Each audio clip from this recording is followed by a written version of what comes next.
Bien avant les stades imposants, les diffusions mondiales et les foules rugissantes, le football est né dans la simplicité. Il y a plus de 2000 ans, dans la Chine antique, durant la dynastie Han, des soldats pratiquaient un jeu connu sous le nom de Kuzhu. Ils frappaient un ballon en cuir en direction d'un petit filet dans le cadre de leur entraînement physique, développant discipline, coordination et esprit d'équipe. Bien loin du jeu moderne, le Kuzhu marqua les premières racines connues de ce qui allait devenir le football.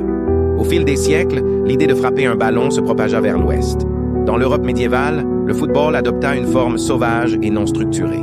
Les villageois envahissaient les rues boueuses, se bousculant et poursuivant le ballon à travers les villes, avec peu de règles et aucune limite. Ces matchs étaient chaotiques, physiques et souvent dangereux, mais ils révélaient quelque chose de puissant. Les gens étaient attirés par le jeu.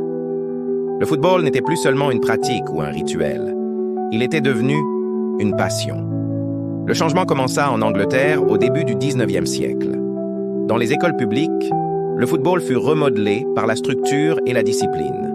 Des règles apparurent lentement, le travail d'équipe remplaça le désordre, et le jeu commença à prendre une forme reconnaissable.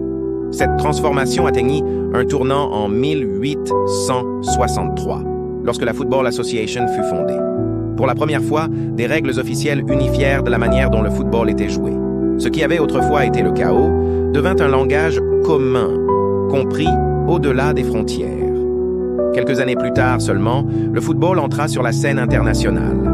En 1872, l'Écosse et l'Angleterre disputèrent le premier match international officiel.